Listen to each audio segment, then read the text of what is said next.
And welcome back to Hartford. Great crowd on hand for Jim Mora.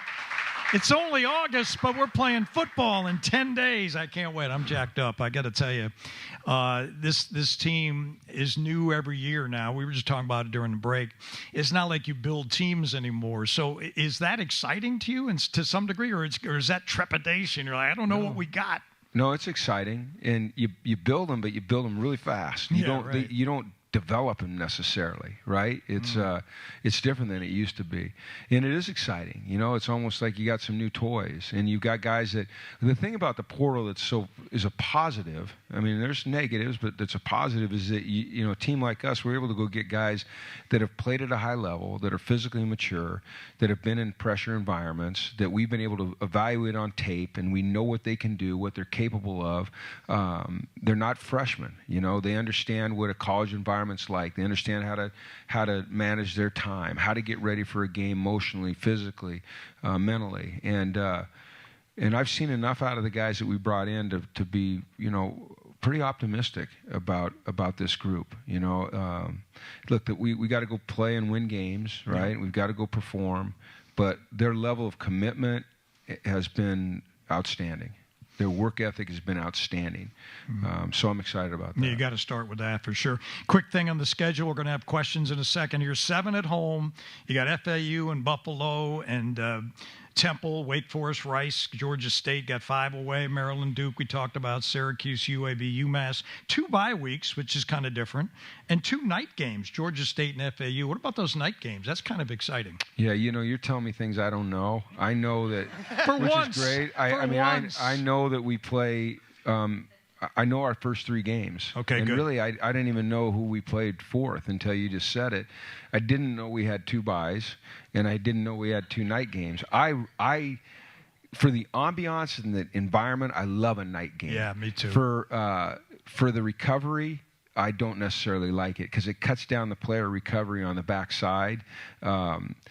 And for the coaches, it's tough, the next day, because it doesn't matter if the game's over at 3 or at 7. You're in at 6 the next morning. So, but I do love the fact that we have 7 home games. So I think it can be a huge advantage to us if we, as a team, go out and earn our fans back, right. And play exciting football and win games and, give them a reason to come out and get excited. All right. Ben Darnell's out there with the audience. We have a question. Yeah. Thank you, Coach. Best of luck this year. Thank you. Can you comment about NIL and how that affects UConn and you and the whole landscape? I think we know about NIL a little bit more in basketball, but how it affects you guys? It's everything. It's everything. It's become everything. You cannot win.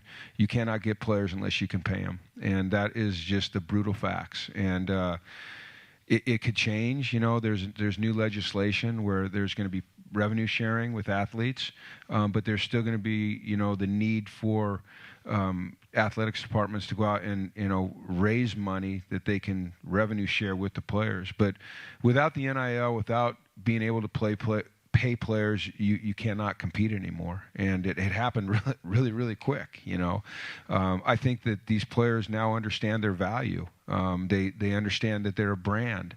I for one believe they deserve to get paid. They generate billions and billions of dollars in profits for other people every single year while putting their bodies on the line, and they love doing it. And everyone says, well, they get a free education. Yeah, they do, but I would invite anybody, I would challenge anyone to come and spend 1 week and you don't even have to go to practice. You can come to practice. You don't have to practice, but just do what our players do for 1 week. Besides, you go run on the treadmill or something for the time they're practicing, and it is. I mean, it's a brutal schedule, and but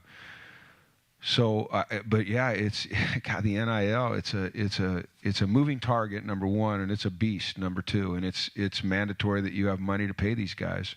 Even Danny, I was talking to Danny the other day, and I'm not going to go into the depths of our conversation because I don't know that he'd want me to, but, we've won back-to-back.